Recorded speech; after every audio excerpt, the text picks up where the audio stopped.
Hey John, good to see you. Hey, Zor. Based on the expectations that you had for this team for the regular season, how do you think things are going so far? Yeah, I think pretty good. We spent a lot of time talking about the reasons why we thought we've failed to get to the finals and ultimately win a championship in the past years. There's a lot of reasons. I think you have to be good, you have to be healthy, you have to be lucky.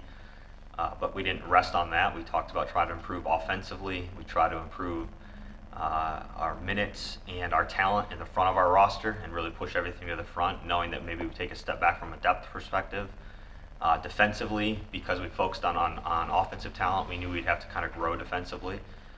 And I think that if you consider which every team's had to deal with, a shortened training camp, um, the condensed schedule, the injuries that we've had, the things we've dealt with Jrue, with Giannis, with some other guys, I think that to be in the third spot in the East right now, to be 14 games over 500, to have a top five offense, a top six defense, top four net rating overall, we're in a really good spot. Our defense has trended upward most of the season. We've continued to improve kind of game in and game out defensively.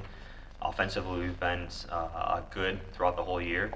And I think if we can get healthy and we can kind of gel at the right time, I think we have as good a chance as anyone. Going into the trade deadline and buyout market, what was your goal and approach?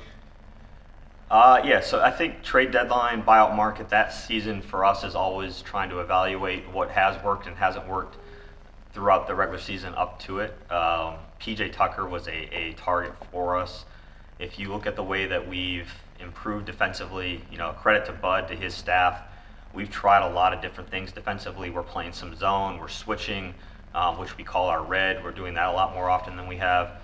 And so wanted to continue to give coach as many options and tools as possible to be flexible and to adjust and to do things differently.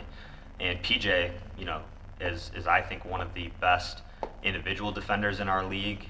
When you talk about switching defenses, his IQ, his ability to guard multiple positions, I think really guard 1 through 4, maybe even 1 through 5. You saw the other night chasing down Lou Williams in an ISO situation, and then a few possessions later guarding Clint Capella in a post-up situation. I think it's a great example of how he could help us and really help us defensively, and then his ability to hold the defense and keep them consistent in the corners. The way he gets to the corners and has made corner threes at a high level throughout his career was a big focus for us and a big get for us. And then Jeff Teague, obviously with the PJ Tucker deal and being down a backup point guard, Jeff was a primary focus for us to go and get a backup point guard that could really stabilize us in the second unit, ability to make shots. Jeff's got great size, 6'2", 6'3". You saw the dunk the other night. He's still got some pop left in his legs. So I think really for us, could not be happier the way that we came out of the trade deadline and the buyout market in terms of how we've hopefully finished off this roster. Jim Ozarski. John. Well, Jrue kind of, I guess in the brief window we had to talk to him about, working through the extension, he was like, oh, it kind of came together in the last week or so before it was signed on that Sunday in April. I know the window, you had to wait for the negotiating window to open. So what was the process there for you and ownership? What was it about contract construction and knowing, there's all the tax issues and cap issues? Is that, I don't want to say that took so long, but was that a big part of, I guess, the internal conversation in terms of getting it done and then, finally getting to a point where you could present it to Jrue and kind of make it happen, I guess, in that final week in March? Yeah, I think, Jim, there's a lot there. I definitely don't think it came together quickly, and it shouldn't. It's a pretty big deal. It's a major decision on both parties. From Jrue's perspective and his agent's perspective, foregoing free agency, and kind of in their prime with a really good team, really high level player. Foregoing free agency is a big decision for us as an organization to commit the money that we committed to Jrue and to commit the years that we committed to Jrue as a core part of this team. That's a big decision, and so I think great partnership. His agent Jason Glushon, one of the best in the business. Obviously, a tremendous amount of support from Mark and Wes and Jamie. The business side with Peter Fagan, our ownership group. to make these types of commitments to our team, to establish a team and sustain a team that's competed at a high level. I think we've won more regular season games than any other franchise in the last 3+ years. We've had great playoff successes. We want to continue to build on that and have more, and Jrue is a big part of it. And so when we were able to start having those conversations, we did. I'm sure that, Jrue wasn't part of every single conversation with his agent. I'm sure our owners weren't part of every single conversation that I had with his agent.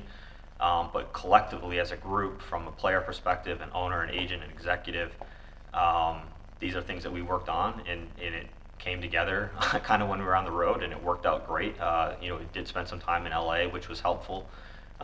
Jrue having a residence there and his agent being there, so that did help kind of bring it together at the end. But a lot of conversation, a lot of work going into a big decision for both sides, and I think a great outcome.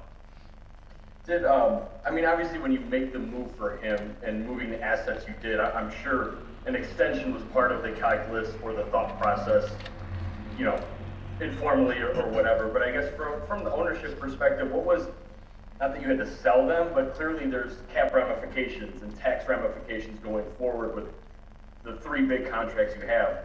I don't know, what was the message to you from them about doing this and proceeding forward, and it wasn't just make the trade and wait till the end of the season to see if you can keep Jrue? You know what I mean? Like how supportive were they, or was it just, hey, do what you got to do, and we've committed to this kind of plan for the next X amount of years?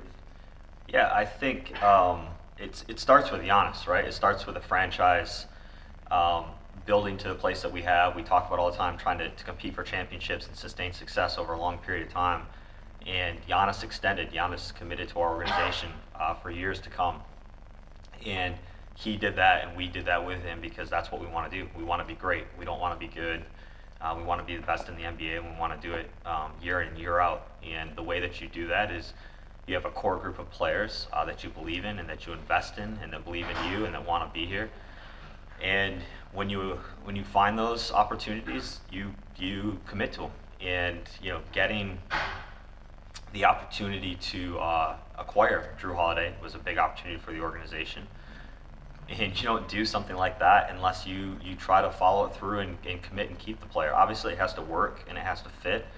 And it did. It has so far. And we'll see how it works going forward. But we gave up a lot to get Jrue. And when you have those conversations at that time with ownership, I spoke to them and we talked about it and said, if we're going to do this and we're going to give up these types of things for a player like Jrue Holiday, we're doing it because we think he's a part of our core. We've done all the analysis and all the work that we believe that he's a missing piece, that he's a part that we can grow forward with he and Chris and Giannis and Dante and Pat and the rest of the group, Bobby and Bryn now. And so it's a natural step after you do what we did in the trade period to get him. It's not a guaranteed step, but it's a natural step and something that you want to pursue aggressively. And again, I'm just beyond thankful that we have an ownership group that resources us at every turn, and they are committed to winning and winning at the highest level and doing what it takes. And this extension with Jrue Holiday is just the most recent example of that. Finally, for me, I know the other guys are waiting here. You mentioned something to answer to Zora about the adjustments Mike has made coaching-wise. I know he talked about, and to get through to where you want to go, I'm sure you talked with him about that, maybe what his plan was for this season to do such things. How have you, either seen him push himself to go outside of the box or do different things defensively, offensively? How have you kind of viewed the way he approached the start of the season and then has been sort of trying to execute it, implement it with all the health and safety and injury and roster changes, etc.? Yeah, I think it's awesome. It's incredible to have a partner in this business that cares about winning as much as he does, that's as willing to adjust and change and try things differently for the ultimate goal. I think all of us want to win. We want to win at the highest level, and we're willing to do anything we can to do it. And when the motivation and the mindset is not one of selfishness or lack of flexibility, it's a true, genuine kind of partnership where you work together and try to figure out ways to do it better. that's how you get there. I hope, and have that with coach, have that with my front office and our group, with our players. Again, with the ownership and everyone, I think we constantly try to strive to be better and do things differently and improve and grow. The things that we're doing offensively, Eric's written about it at different times. A lot of you guys have talked about it, written about it. Things that we're doing differently offensively is an example of that. Different defensive strategies and philosophies are examples of that. But there's examples from a player's perspective. There's examples from a front office perspective. The way that we've attacked different transactions and different things that we've done throughout the course of the year. And so, ultimately, who knows if it works or not? Again, you have to be lucky, you have to be good enough, and you have to be healthy. But the mindset and the motivations behind what we're doing, I think, is awesome. That's the word I would use. It's incredible that Bud is doing the things that he's doing, and his staff are working on the things that they're working on. And it's not always easy, and it's not always pretty when you do it. And I think you start out at the beginning of the year, I don't know what the lowest our defensive rating was at one point, but probably middle of the league. Now we're up to 6th in the league. It's easy to second guess when you try to do things differently, or from my perspective, we went out and got a bunch of shooters. Well, it's great. We have the second best shooting team in the NBA. We're making the second most threes in the NBA. I think 15 a game, shooting 40%, whatever we're doing. But we couldn't guard a soul. Well, you got to believe in what we're doing and why we did it, and believe in the coaching staff that continue to coach these guys and motivate these guys and push them to improve. And now we're still making a ton of threes. We're still, I think, the highest scoring offense in the NBA, and now we're the 6th best defense in the NBA. And so we're getting better as it goes on. We've got 11 new players. If you looked at our roster, if we did this last year around the same time, there'd be 11 different names on our team this year than there were last year. We had a 1-week training camp. We've had a condensed schedule. We're in the midst of a pandemic. And again, we're 14 games over 500, Bud doing a hell of a job. This guy's, I think the other night in Minnesota, he became the fastest coach in Bucks history to win 150 games or whatever it was. I think maybe 9th fastest in the history of the NBA to win 150 games with a franchise. And so, guy's doing an incredible job, incredible partner. Very thankful to have him. Eric Name. Hey, John. Obviously, we've seen Giannis kind of go through a stretch here with his right knee where he's been out, he's been injured. The other night, he told me it's kind of like year 5 for him, and year 5 was the year that he had the left knee injury that you guys kind of managed throughout the year. For you, what role do you play in we know Giannis wants to play every night, maybe 3 times a night if he could, but just for you, how do you try to manage this? How do you make sure he's safe, he's doing the right things with his knee, you're going in the right direction, you're making progress? Obviously you guys have $250 million invested in him going forward, so it's a pretty big deal to keep him safe. But just how do you kind of play a role, and what have you seen in that? Yeah, it's interesting he mentioned that. It's very similar to year 5 and the process that we had to go through with that. I think the biggest role that I play is a connector, a communicator, making sure that everyone's on the same page, everyone's having the right conversations at the right times. There's a lot of vested parties, when you talk about something that is as a $250 million, $250 million. I think from an agent perspective, our medical professionals, the athlete himself, the coaching staff, and how they manage the minutes, the ownership group, and keeping them informed. And it's not unique to Giannis or this situation. I think it's the case with every case that you go through medically. Like we did in year 5, I think we feel very confident that we have a great plan in place. And obviously he's back on the court playing now. He'll play again tonight. It takes a lot of commitment. It's a lot of work from him. But we know how to deal with this and manage it, and really kind of basically resolve it and kind of have it be in the background. I think my role, directly to your question, is just to be that connector and that communicator. I'm obviously not going to make any medical decisions. Sometimes, Bud and I do have to talk to Giannis and really help him understand why it's important not to play at different times, because that's maybe one of the harder things. The guy loves to play every minute. Like you said, maybe he'd play 2 or 3 times a night, and that's what makes him special. But at the end of the day, I think it's just keeping everyone on the same page, having the right conversations, sometimes hard conversations, sometimes easy, but just being connected on it and really working out together. And then I'm curious for you, I don't know that I've ever really kind of asked you about this, but last year you guys go through the bubble, and you're playing, things don't go well. What do these moments feel like for you? What does it feel like for you as you're watching the team that you put together that you're thinking is going to be good enough to compete for a championship, ultimately not do it? Like what was that time in the bubble like for you? And then as you're about a month away from finding out whether or not this team is good enough to do it again, what does that feel like for you again now?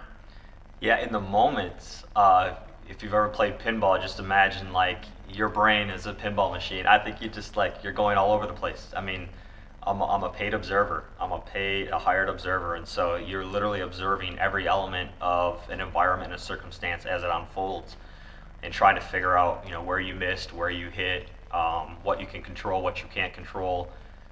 You're doing that with a ton of stress and angst and anxiety. But yeah, I think it's a rapid assessment and reflection on kind of what you thought based on what you're seeing. So the moments are high stress. And I think that's kind of typical of any game. I feel like anytime we play a game, I constantly go through that type of cycle as I watch a game. Leading up to a playoff season that we're about to go into, there's a lot of, you're nervous about it, you're anxious about it, but you're also excited. I think a lot of things we've talked about here already. I study the hell out of this stuff. I think, I'm excited about a lot of the metrics. I do believe in the numbers, I do believe in the data, and I believe in the people. I believe both sides of it. And so there's the quantitative and the qualitative part of this business that I feel really good about how it's lining up right now going into a playoff season. But at the end of the day, there's a lot of factors, some within our control, some outside of our control, that have an impact on what's deemed as ultimate success year in and year out. And I would say this, I think and it's okay, this is what we signed up for, these are expectations. Everyone talks about ultimate success as winning a championship, and that's what we want to do here in Milwaukee. But what we've said from day one is we want to build a team that's in a position to compete for a championship year in and year out. And if you do that over a long period of time, then hopefully you knock on the door and you win one, or you win two, or you win three. I don't know if San Antonio is the best ever or not, but that was the model, and they were able to do it 5 times. And what I'm most proud of and most thankful for is, to date, for the last 3+ years, we've built a team that's been in a position to compete for a championship. And we're going to be in that same position this year. And I don't know if anyone's read it or not, but we've signed Giannis and Chris and Jrue, and we've got Brooke, and we've got a young group of guys, and Mamadi and Jordan and Sam and Dante, Brennan, Pat, and Bobby. We'll kind of figure out what those guys do going forward. But we have a core group that should sustain the success for years to come. And so that's been the goal, that's been the plan, and I think we're in a position to do that. And then you mentioned the idea of wanting to be more flexible as a team tactically, and then you've also mentioned the idea of pushing more of your salary up to the top level of your roster. That's a pretty significant change from the way you built the team last year. Like both of those things are very different. What has it been like to watch those things kind of unfold? Was there some nervousness in the first month? Like, how did you kind of get through that? Yeah, there still is, and you're right, it was an intentional move. It's in our off-season planning, based on what we've done the previous 2 years, we decided to take a different approach, and really, at the end of the day, all we have is minutes and money, and we decided to put our most minutes into our most money, and instead of trying to be 12 or 13 or 14 deep in terms of playoff competitive deep, let's have the best 7 or let's have the best 8, and I don't know if we've done it or not. That's been the goal. It's what we've tried to do.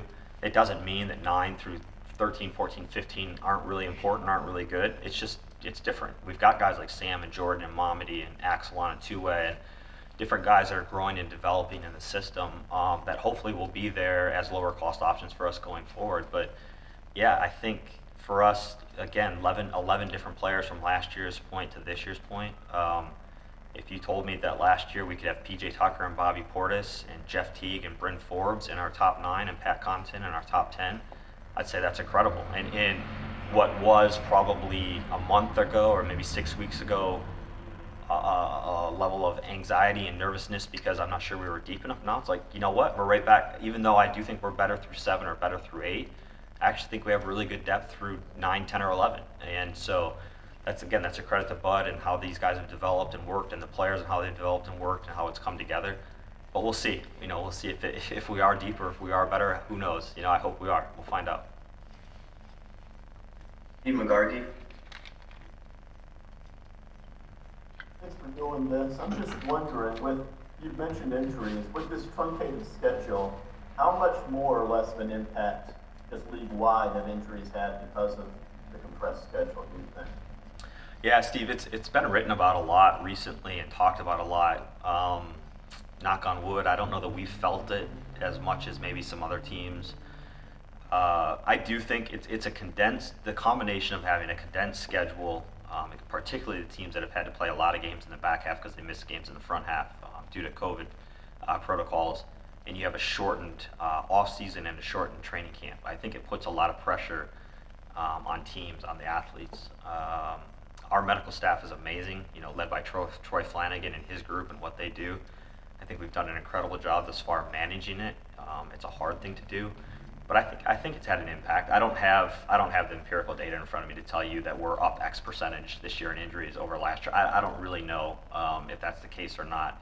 I can tell you that mentally and physically, having the condensed schedule, having a shortened training camp, having a shortened off season is taxing on an athlete and taxing on a team. And we're doing the best that we can with it, like I'm sure the rest of the teams are.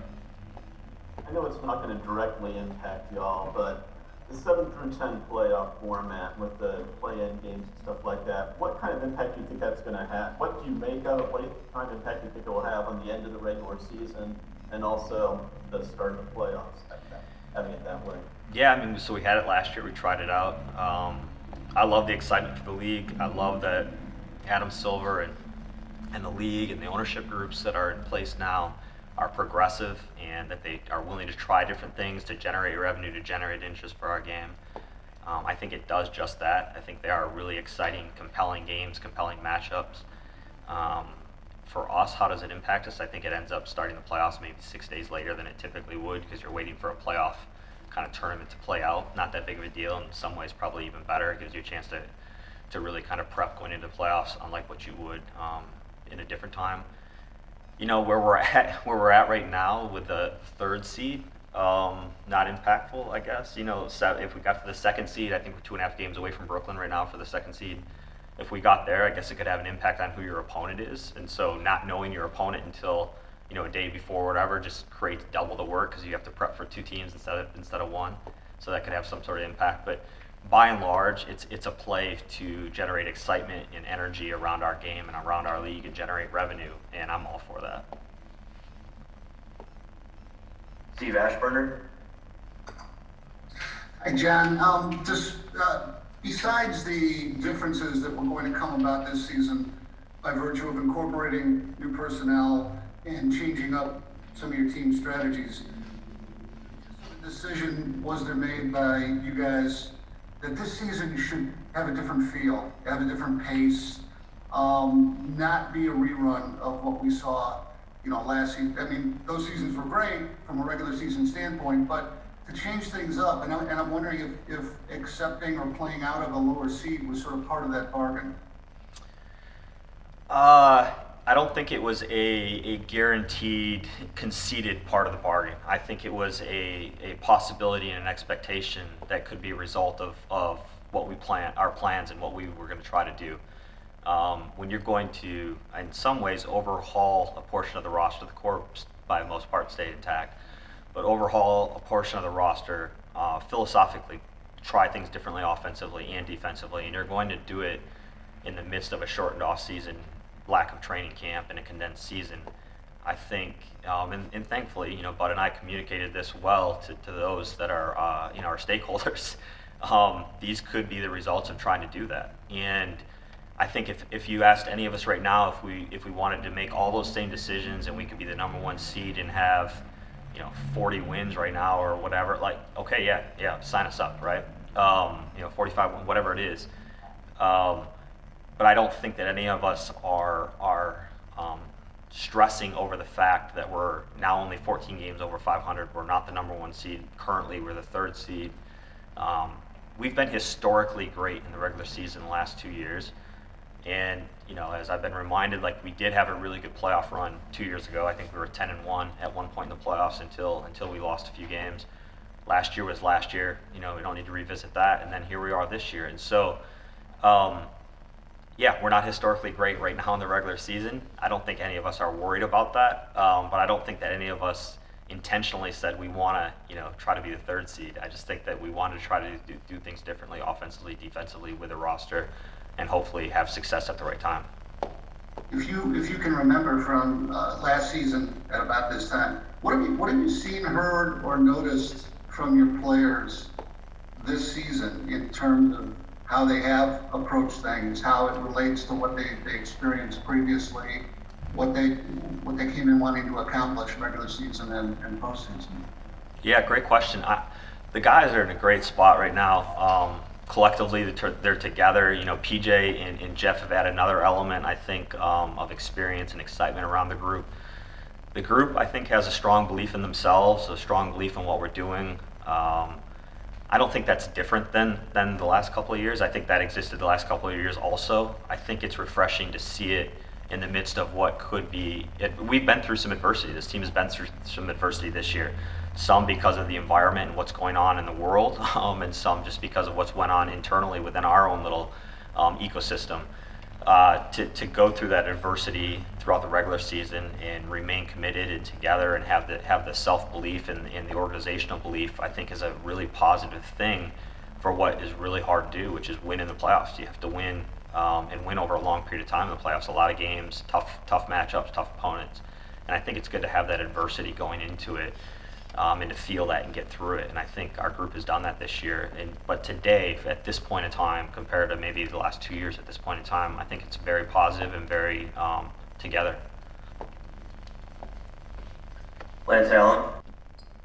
Hey, John, just to follow up on Steve's question, the general overview of the season would be that you have dealt with more adversity, that you've had some wins you've really had to work for, like the overtime one in Philly or Jrue Holiday hitting the game winner and stuff like that, or some tough losses. You've had adversity and injuries and things like that. There's a theory out there that, hey, what you go through in the regular season makes you tougher for the playoffs. Do you truly feel that? Is that kind of your theory as well? Yeah, I think so. I think there's been a few instances in history where teams have just blown through the regular season and blown through the playoffs and won a championship, right? I think that the Bulls 72-10, is an example, right, of one version of it, and then you have the Warriors example of another version of it. And it's, I think for the most part, I don't know, I have to go back to history. It's a great question. I remember the Detroit Pistons team that won the championship. I believe they were 53 and 29 or whatever it would have been, or 54 and 28 or whatever it was. And I think they were like a second or a third seed. I don't know how often the number one seed, top record in the league wins a championship. Is that a good data point for having to go through adversity? I don't know. Like, maybe it is. I know that the last 2 years we've been historically great, by far had the best record in the NBA, and we didn't win a championship. This year, I don't think we're going to be historically great in the regular season, and we're not going to have the best record in the NBA. I hope we win a championship. I guess we'll find out. But I do think there's some level of confidence that comes with not facing real adversity in terms of winning and losing in the playoffs. I don't think you want to have your first 2-game losing streak of the season or 3-game losing streak of the season in the playoffs. That's probably not a great thing to have. And that happened to us 2 years ago. I don't know if you guys remember or not, but we went the entire season, I think, without losing 2 games in a row until the playoffs. And that's not necessarily circumstances you want to be in my opinion. So, yeah, I think there's some confidence in getting through some stuff together now that should hopefully pay off for us in the playoffs. Stephanie Sutton. John, where are the Bucks vaccine-wise? Percentage of the team vaccinated, the staff? That's my first question. Yeah, so Stephanie, without speaking about percentages or kind of getting into, I think, kind of the personal private information of people, I will just tell you that the Bucks organization, we've held, a few vaccine clinics, obviously some educational forums, and collectively, I think, a big portion of our staff and our players not only have been vaccinated, but also, believe in the vaccination. And I think from our perspective, anyone who has an opportunity in the community to get vaccinated, they should. And we've taken that seriously, and we've taken great steps organizationally toward that. And he did miss quite a few games. How concerned are you about Giannis's knee injury as you guys go into the postseason? Concerned about it acting up again? Yeah, not at all. Again, this is something we've dealt with. We've been through before. We have a great plan in place. We have a great staff in place. And I think most importantly, we have an incredible, compliant, hardworking, serious individual that that has the circumstance that he's dealing with, and he knows how to deal with it, and he has a lot of confidence in dealing with it as well. So not at all. Lily Zhao. Hey, John, you mentioned, just adversity for your team and kind of what's going on in the world. I know you guys were at the forefront of everything with social justice and change last year. Obviously, with closing arguments today, the Derek Chauvin case and the NBA is kind of prepping teams.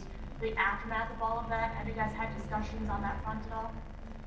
Yeah, it's an ongoing discussion, ongoing topic for us, and I can tell you, from my perspective, to be part of a team with the Milwaukee Bucks, a league in the NBA that is progressive and that really focuses on social justice and the education and the mentorship around this topic. I just think it's remarkable that we get to work in an environment and be part of something where we invest in our communities, and we're trying to improve hope and improve togetherness and really impact change in that area. And so, yeah, we've spent time obviously on it. It's been something that Zora can attest to, and some of the Eric that are on this call that are part of our organization, the Bucks organization and the league, again, I think have spent a tremendous amount of time really working in this topic, and that's not new just today because of kind of the pending decisions coming out with that trial. Just a quick follow-up though, if anything, once the verdict does come down, do you guys anticipate having a discussion to do anything moving forward? And kind of what is your thought on your guys just taking ownership of this as an NBA player, kind of with what's going on in the world? Yeah, I think there's two levels to it. I think that organizationally, and we've stepped out and stood out and taken action in different things and have been, I think, again, progressive and involved in this area. And I think, we'll always consider that, and we are talking about things that we'll do relative to that. But I think the league sometimes at their direction and kind of at their plan and how they do things, so we do it collectively as a league. I think we're part of it also. So I can't tell you exactly when or if or what, but I can tell you that, as you mentioned, the league has spent a lot of time talking to our teams, and internally we've had a lot of conversations to figure out what we would do depending on what happens. Great, that's it. Thanks, John. Thanks, everybody.